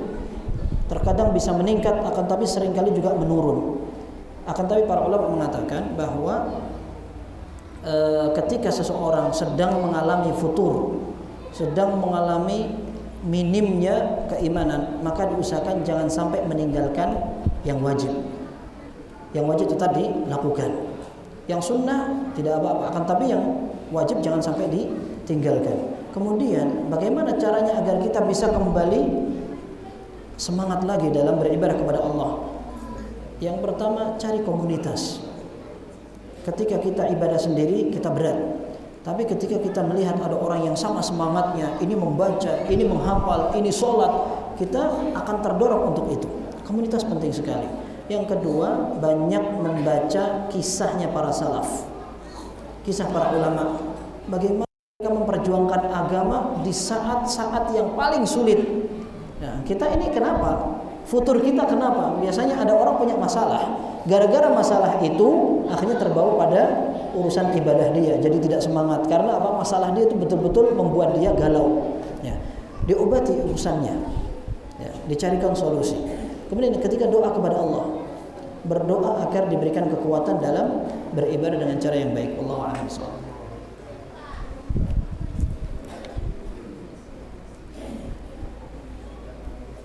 Mana yang lebih rajih, boleh menggerakkan jari dalam sholat atau tidak? Allahu a'lam. Yang narajihkan dua-duanya boleh. Dua-duanya boleh. Sekalipun sebagian ulama mengatakan bahwa tambahan summa yuharrikuha, menggerak-gerakkan tangan seperti ini, tambahannya tidak sahih sehingga mereka menganggap lemah. Sedangkan para ulama yang mensahihkan itu, mereka menganggap tambahannya sahih dan dianjurkan juga orang untuk menggerakkan itu. Intinya ketika ada dalilnya, maka tidak apa-apa seorang berbeda dalam melaksanakan tata cara sholat. Wallahu a'lam.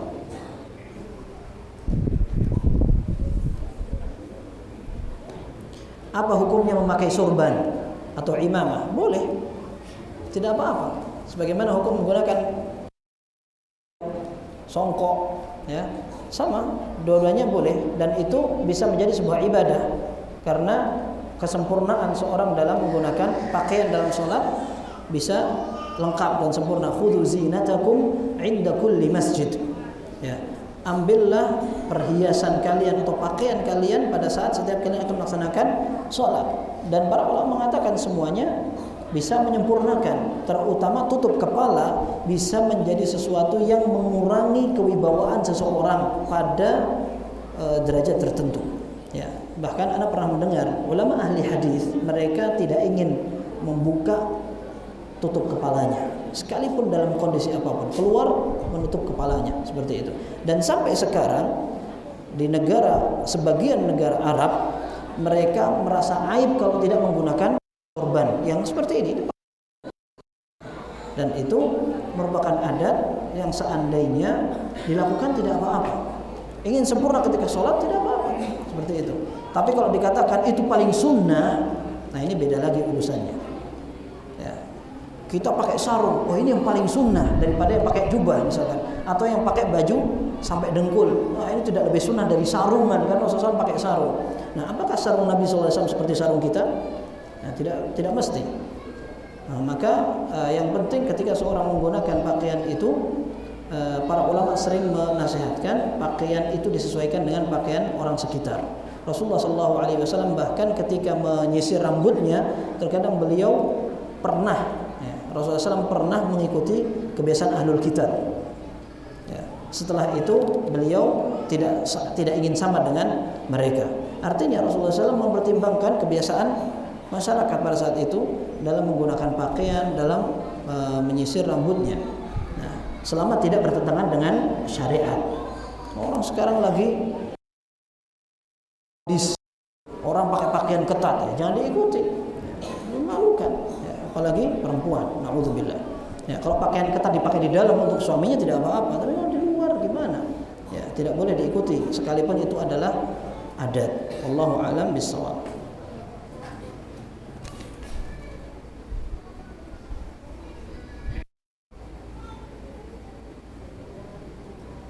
Ini juga sama, merasa lebih sunnah dari yang lain, biarkan saja. Kalau seandainya tidak bisa diajak diskusi, tidak usah dilanjutkan. Allahu a'lam.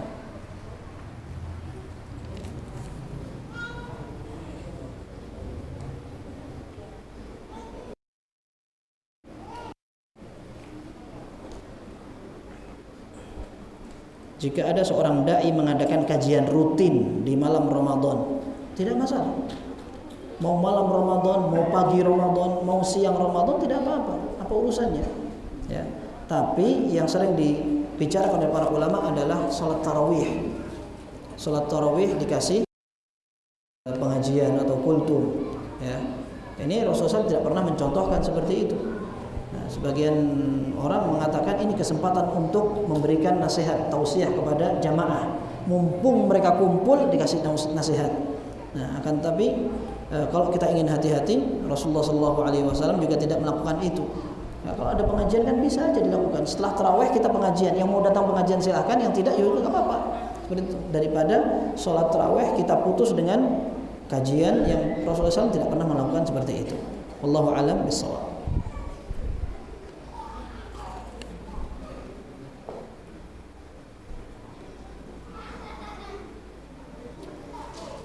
Benar orang masuk neraka karena berkorban seekor lalat.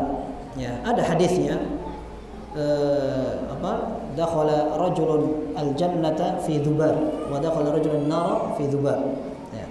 Ada orang yang masuk surga karena seekor lalat, ada yang masuk neraka karena seekor lalat. Seperti itu disebut. Tapi hadis itu apakah sahih atau tidak, Anda tidak ingat. Adakah amalan atau doa khusus agar mati dalam husnul khatimah? Husnul khatimah, para ulama mengatakan man syabba ala syai'in syaba alaih wa man syaba ala syai'in mata alaih. Para ulama memberikan nasihat seperti itu. Barang siapa di waktu muda memiliki kebiasaan, maka kebiasaan itu akan terus berlanjut sampai hari tua. Ketika dia membiasakan itu di hari tua, maka matinya pun akan biasanya seperti itu. Nah, bagaimana cara kita menggapai husnul khatimah? Kita berusaha untuk mendapatkan itu.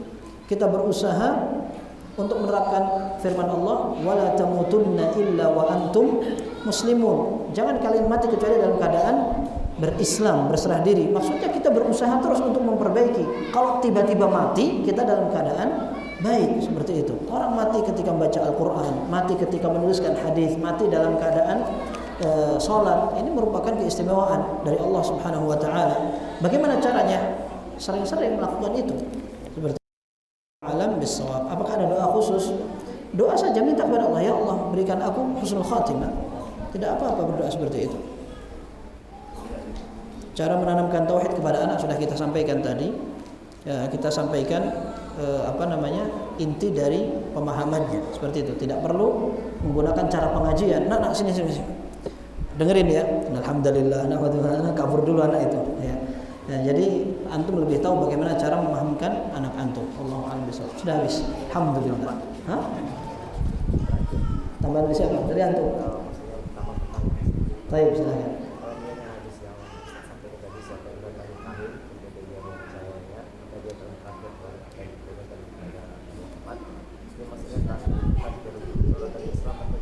Iya. Man ata kahinan aw arrafan fasaddaqahu bima yaqul faqad kafara bima unzila ala Muhammad. Orang yang mendatangi sallallahu alaihi wasallam, orang yang mendatangi dukun, kemudian dia membenarkan perkataan dukun, dia akan kufur kepada apa yang diturunkan kepada Muhammad sallallahu alaihi wasallam. Para ulama mengatakan orang ini tidak langsung kafir kemudian musyrik, akan tapi dia melakukan tindakan yang biasa dilakukan oleh orang-orang yang kafir, seperti itu. Wallahu a'lam. Jadi ketika ada dalil yang mengatakan laisa minna, tidak termasuk dari golongan kami, itu tidak berarti dia langsung kafir, akan tetapi dia telah memilih jalan yang bukan merupakan jalan Nabi sallallahu alaihi wasallam, seperti itu. Wallahu a'lam bishawab. Kalau salah Anas yang merujuk. Nah. Baik, ini yang dapat kita sampaikan, semoga bermanfaat, kurang lebihnya mohon maaf. Semoga apa yang kita pelajari bisa kita jadikan modal menghadap Allah Subhanahu wa taala, dan semoga tidak ada yang sia-sia pada ilmu dan umur kita. Wallahu tabaraka wa taala a'la wa a'lam. Sallallahu wasallam baraka nabiyina Muhammad wa ala alihi wa sahbihi ajma'in. Subhanakallahumma wa bihamdika asyhadu an la ilaha illa anta astaghfiruka wa atubu ilaik. Walhamdulillahirabbil alamin.